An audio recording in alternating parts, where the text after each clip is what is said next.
Merci en avance pour tous vos partages. Vraiment, c'est fantastique. Bonjour à mes amis sur Instagram. Alors, on va commencer par faire la recette des baba au rhum. Alors bien sûr, pour faire toute la recette, il a fallu que je prépare une pâte à l'avance qui vient à l'instant de sortir du four. Nous allons donc commencer notre recette à l'envers. Je vais commencer par faire le sirop, puis nous allons faire la pâte. Nous allons mettre la recette dans le moule pour qu'elle puisse lever. Ça me redonnera une série de baba. Mais sachez que la pâte à baba, c'est une pâte levée. Et donc, du coup, on peut sans aucun problème les congeler. Voilà, on va pas se manger 16 baba au rhum. N'est-ce pas, Marino? Nous n'allons pas manger 16 baba au rhum aujourd'hui. Je suis à l'envers. Non, non, tu es là. Viens vite monter parce que tu leur manques beaucoup. Bonjour. Je ne fais que passer. Il ne fait que passer, il prend de l'eau. Il part travailler. Tu es en retard aujourd'hui, Marino. Mais je vais faire la recette à l'envers. Ah, tu vas faire la recette à l'envers? On commence, oui. Ok, d'accord. On fait un repas à l'envers. Non, on ne va pas le repas à l'envers. On commence juste en inversant parce que sinon, ça va être compliqué de tout montrer. Nous allons donc préparer le sirop. Donc le sirop, ça va être... Bonjour monsieur. Bonjour madame. Donc ça va être de l'eau, du sucre et du rhum. Alors le rhum, personnellement, j'en mets pas de trop au départ. Il vaut mieux que vous mettiez une petite fiole à côté et que les gens qui aiment bien alcooliser en rajoutent. Donc je vous mettrai la recette exacte avec les quantités exactes sur le...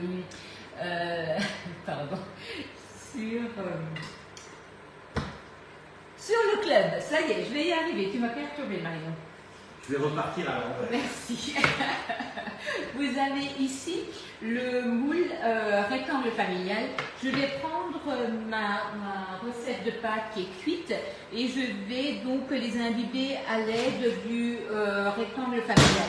On est toujours en train de chercher. Alors moi, la première, ce matin, je me suis dit, mais quel récipient, quel grand récipient je vais pouvoir prendre pour idéalement vous montrer ça en une seule fois. Et du coup, en allant dans mon cellier auprès de mes moules, je me suis rendu compte que le rectangle familial, il allait vraiment être parfait pour ça. Donc, on va déjà faire cuire l'eau et le sucre. Je vais commencer par prendre les moules, mon moule. Le moule à donuts, donc où vous allez faire les donuts, vous allez faire des marbrés, vous allez faire les bagels. Alors ça c'est vraiment formidable aussi comme moule. D'ailleurs cette semaine, donc demain, je vous ferai une recette soit sucrée, soit salée dedans. Mais en tout cas c'est prévu comme ça vous permettra de découvrir ce moule un peu sous différents aspects. Donc nous avons ici notre pâte à baba qu'on va faire tout à l'heure. Alors vous voyez, il est super bien développé, il est tout souple. Je vais donc démouler, mettre ça dans mon moule. Je fais le sirop et on va imbiber nos babas avec le sirop. Donc là, on va faire tout simple, on va faire le savarin avec une crème fouettée, juste une ou deux framboises. Alors, je voulais mettre une macédoine de fruits, mais je n'avais pas ce qu'il fallait juste à la maison et du coup, je ne vais pas en mettre. Mais ceci dit, vous avez une salade de fruits ou bien vous pouvez poser la salade de fruits à côté, ça ne posera aucun souci. Voilà. Donc là, j'ai également déjà mis à chauffer la gelée de coin pour donner de la brillance au savarin, de la gelée de coin qui nous vient du Jura. Voilà, donc là, on va ici déjà préparer le sirop. Donc il y a le double en eau, la moitié en sucre. En tout cas, bonjour à tous, c'était vraiment un plaisir de vous retrouver ce matin. Et d'ailleurs, j'ai vu beaucoup de vos réalisations. Merci en tout cas de me faire un retour quand vous faites quelque chose, j'adore. Ça me montre aussi que ça vous plaît et ça, c'est franchement fantastique. Donc là, nous avons un demi-litre d'eau, nous avons 250 g de sucre. On met ça à cuire, ça permet donc de faire le sirop. Après, je vais rajouter le rhum. On va imbiber donc nos savarins et après, on va passer une petite gelée de coin par-dessus ou bien une gelée d'abricot, un peu ce que vous aimez, ce que vous avez envie. Voilà. Donc là, nous avons notre sirop. Alors, si vous voulez vraiment garder l'alcool, ne mettez pas l'alcool dans le sirop qui chauffe, qui bout. Vous le mettrez après. Alors là, ça n'a aucune importance pour moi maintenant. Je vais le rajouter, c'est surtout pour qu'on puisse donc terminer la recette. Mais idéalement, vous laissez un tout petit peu refroidir ce sirop avant de mettre l'alcool. On va la rajouter donc le sirop sur nos babas. Voilà. Alors là, le sirop aurait pu être froid étant donné que mes savarins sont chauds. Mais si la pâte est froide, il faut absolument que le sirop soit chaud pour que ça s'imbibe correctement. Donc, soit la pâte est froide et votre sirop est chaud, soit le contraire. Donc là, vraiment, vous faites attention parce que sinon, vous risquez que ça ne s'imbibe pas correctement. De toute manière, là, je vais avoir trop de sirop, mais comme j'ai une deuxième tournée et que le sirop, de toute manière, ça n'est jamais perdu, vous ne le jetez pas. Donc voilà, vous voyez là, ça s'imbibe vraiment bien. Je vais juste y prendre ma grille à glacer.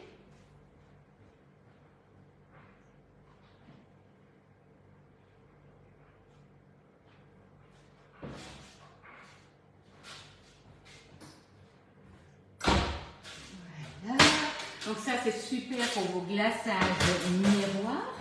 Donc là, on va encore une fois tourner. Là, je vous assure qu'il gonfle superbement bien. Donc l'idéal, c'est effectivement, si vous avez le temps, c'est de faire vraiment tout de suite. Comme ça, vraiment, ça s'imbibe super bien. Mais si vous êtes pressé, vous préparez vos babas en avance, vous les mettez au congélateur et quand vous les sortez, vous versez le sirop chaud dessus et ça va très bien s'imbiber sans aucun problème. Voilà, donc là on a notre savarin qui est imbibé avec le sirop et l'alcool. J'ai ma petite confiture, ma petite gelée, pardon, de coin ici. On va chauffer ça un petit coup et on va le mettre un peu par-dessus pour lui donner de la brillance. Voilà. Alors ça, vraiment, c'est un petit plus, c'est pas grave si vous ne la faites pas. Ah oui, le Mistral, ah oui, non mais ça a été terrible ce qui s'est passé ces jours-ci avec le vent, les orages. Mais bon, alors nous ici, on n'a pas eu de soucis, mais par contre, effectivement, à certains endroits, ça a été hyper violent. Voilà, donc là, on a notre petite gelée de coin qui a chauffé, donc pour la liquéfier. Donc vous penserez que les spatules sont haute température, vous pouvez sans aucun souci aller dans les casseroles, vraiment ça ne pose aucun problème. Vous allez prendre le pinceau et vous allez venir mettre cette petite gelée donc par-dessus. Alors ça lui donne de la brillance, donc ça c'est vraiment génial au niveau après de l'aspect fini. Et on va maintenant laisser refroidir parce que si je mets ma crème fouettée directement sur le baba qui est encore un peu chaud, ma crème ne va certainement pas apprécier. Et comme je veux quand même en emmener pour en offrir. J'aimerais quand même que ça ressemble à quelque chose quand je vais les emmener.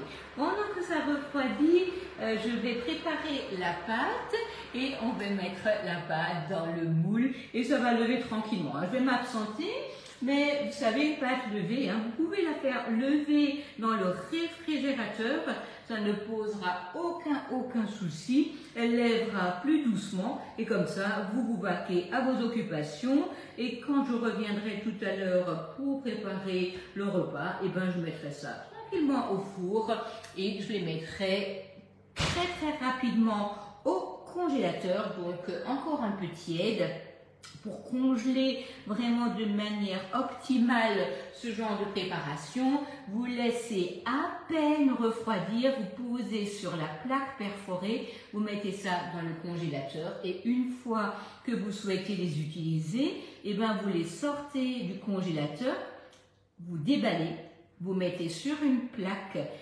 perforée pour qu'il n'y ait pas d'humidité qui se crée et après vous pouvez imbiber dans le sirop sans aucun souci. Si jamais vous avez l'impression que le sirop ne s'imbibe pas correctement, n'hésitez pas de prendre un petit cure-dent et de faire des tout petits trous. Et comme ça, le sirop va mieux rentrer dans la pâte. Voilà. Voilà, voyez, là, on a vraiment un beau baba tout brillant, bien gonflé et bien souple. Voilà, je vais mettre ça juste un tout petit peu de côté et on va après préparer la crème fouettée. Okay. Je reviens tout de suite vers vous, je rince juste le moule.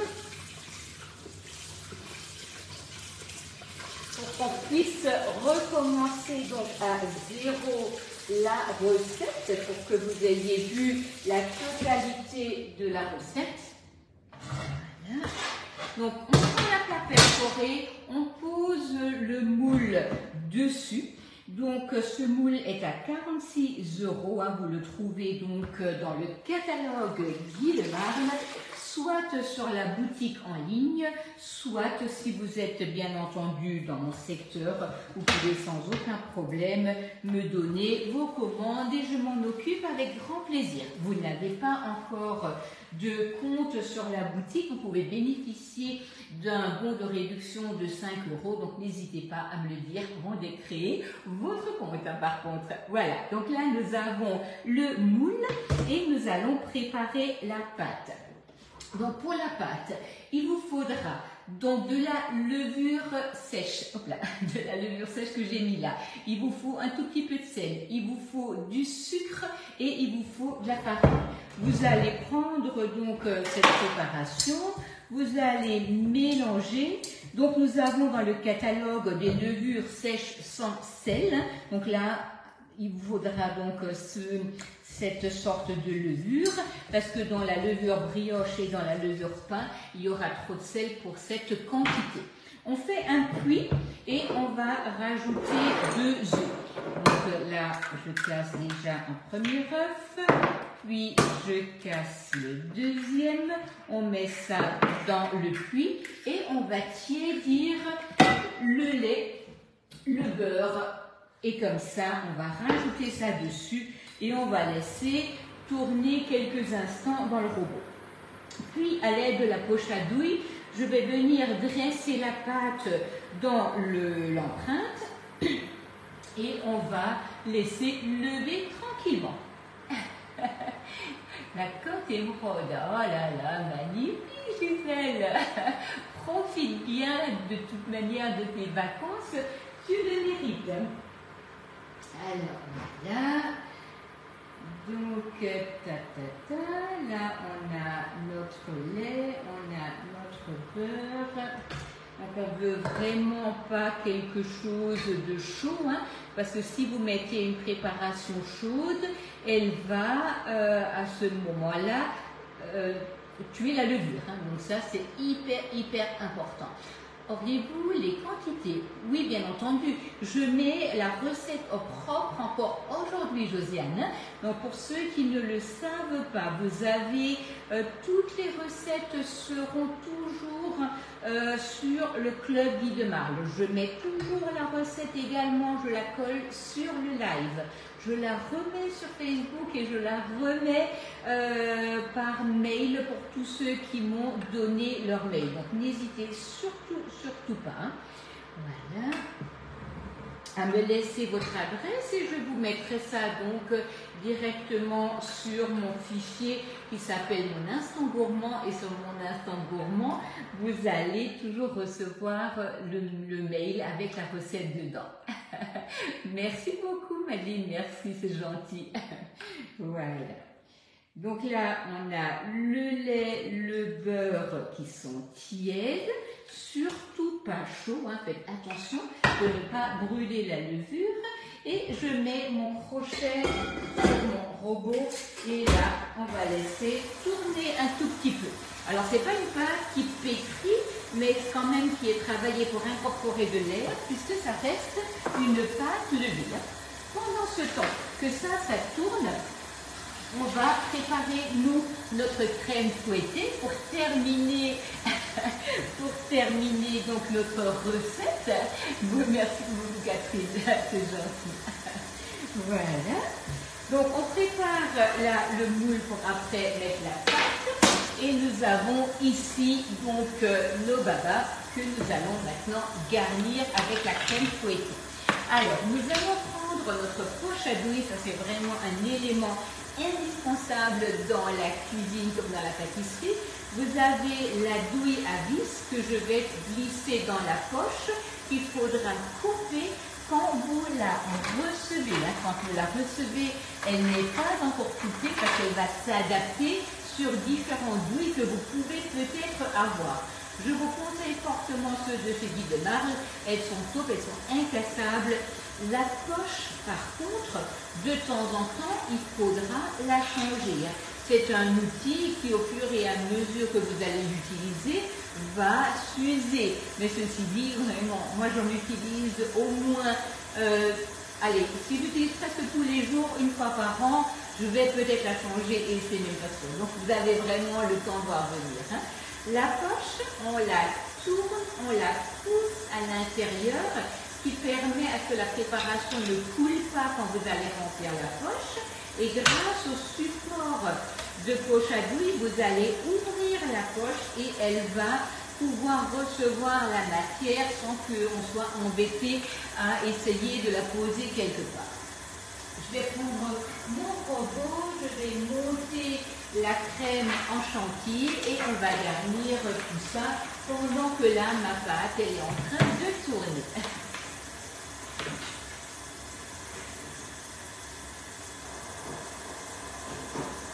Alors, pour ceux qui sont en train d'arriver sur le live, on est en train de préparer les babas au rhum. Voilà.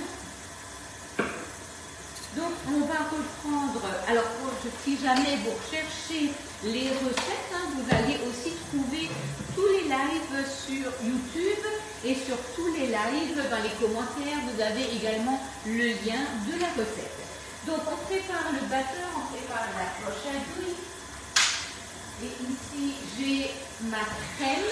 J'ai mis 10 g de sucre dans 200 g de crème et on va rajouter un peu de vanille de Papouasie. Donc ça, c'est vraiment un super produit que j'adore. Premièrement, il est économique à l'utilisation et il a un super arôme. Donc on va monter ça en chantilly. Pichet verseur, c'est top. Hein. C'est pratique, rapide, petite quantité. Ça va monter très vite. Et surtout, ça gifle pas partout. Voilà.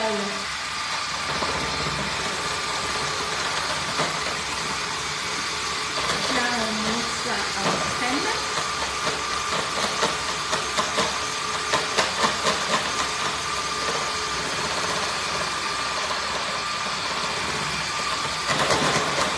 La pâte est presque prête.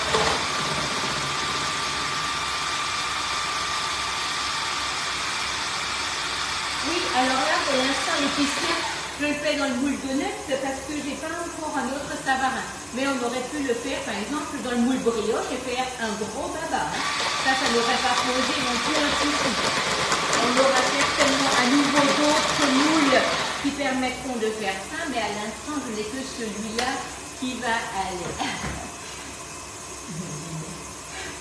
Ah oui, oui, c'est sûr. Hein. Moi, les pichettes, je les donnerai plus. Hein. C'est vraiment le produit, il est fantastique. Hein. Franchement, au prix où il est, ça vaut la peine d'en avoir plusieurs.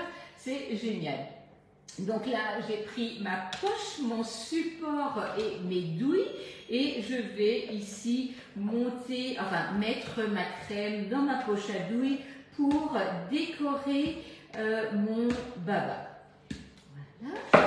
Alors si j'ai de la macédoine de fruits, je peux déjà dans l'assiette en mettre un peu dans la cavité. Et sinon, je peux aussi mettre une macédoine de fruits à côté ou juste au-dessus. Hein. Voilà. On va prendre la poche, on va avancer la crème et la poche se tient toujours à l'intérieur de la main. Comme ça, vous faites juste une petite pression pour que la crème, elle sorte. Donc là, hop, on va venir décorer notre baba. Voilà.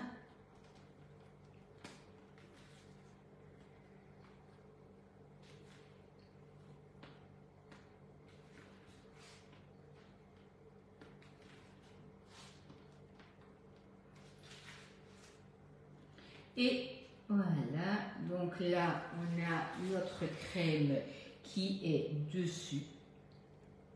On ne perd rien, on ne jette rien, on va jusqu'au bout. Et voilà, pour donner une petite touche de couleur, j'ai sorti une petite framboise du congélateur qu'on va poser dessus. C'est toujours sympa d'amener une petite touche de couleur. Idéalement, ce serait des framboises fraîches, hein, ou bien des fraises, ou bien voilà des fruits frais, de la mangue, de l'abricot, une macédoine de fruits, comme je vous disais. Vraiment, il ne faut pas hésiter. Et voilà, donc là, nous avons notre savarin qui est prêt, qui est super moelleux et qui est très appétissant.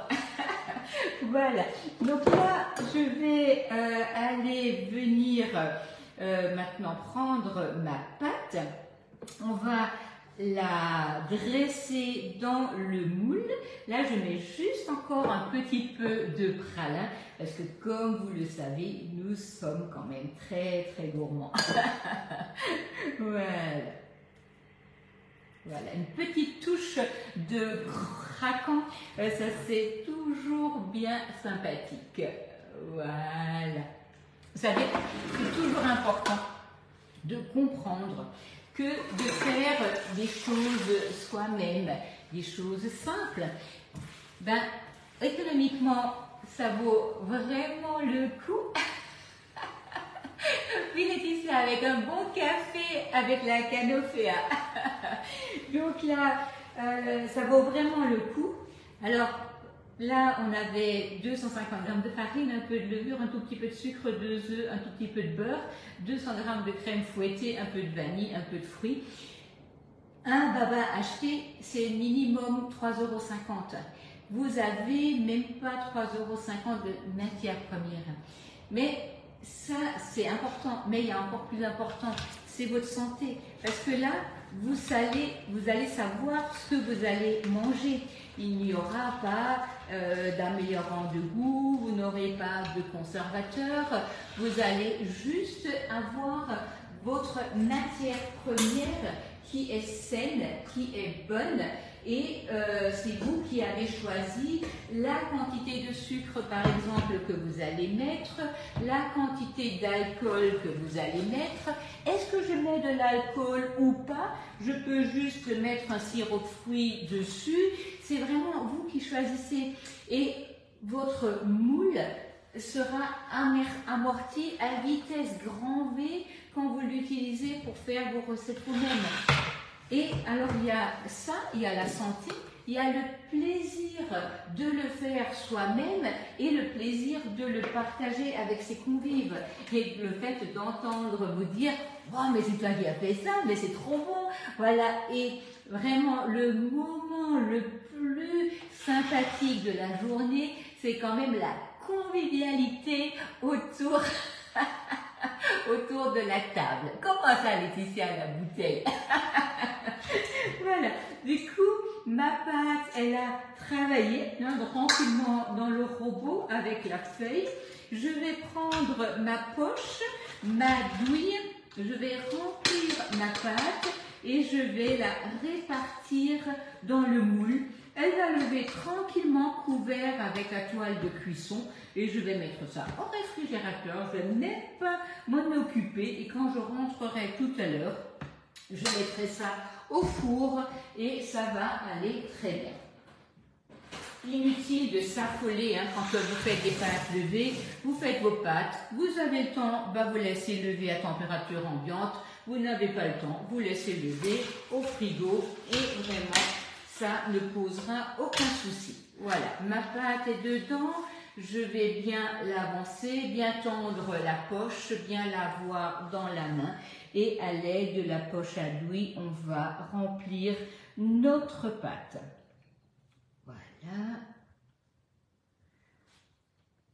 Une fois que la pâte est dedans, là maintenant vous n'avez plus besoin de vous en occuper vraiment, vous laissez lever. Une fois que vous voyez que ça a levé, vous mettez ça au four. Soit vous avez le temps et envie de tout de suite terminer, vous faites votre sirop, vous les faites pocher dans le sirop ou sinon, vous le mettez ça au congélateur et quand vous en avez besoin, vous faites un sirop chaud et vous les mettez à pocher. Merci Nathalie, c'est super gentil. Merci beaucoup. En tout cas, j'espère que vous passez tous de belles vacances. Donc, la semaine prochaine, on sera un peu absent à l'écran parce que du coup, on va profiter de faire un peu d'autres choses.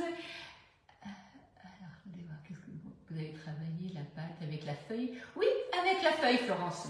Avec la feuille, pas... Voilà, hop. Ou sinon, dans le high cooking, donc vous allez juste mélanger parce que là, on n'a même pas besoin de pétrir. C'est une pâte, elle est tellement liquide. Le fait de mélanger doucement, ça va suffire. Voilà. Donc là, nous avons notre pâte dans le moule. Et on va ici venir poser la toile de cuisson par-dessus. Alors pensez-y, il reste très peu de toiles. Elles sont toujours encore à 14,90 à la place de 29 €. Profitez-en parce que là, on arrive au bout du stock. Je vous mets tout ça en ligne, promis, encore aujourd'hui. D'ailleurs, regardez là, ça me donne vraiment envie d'aller mordre dedans. Mais non, je vais résister. Résiste. Et puis donc, ça va lever, je vais le mettre au réfrigérateur.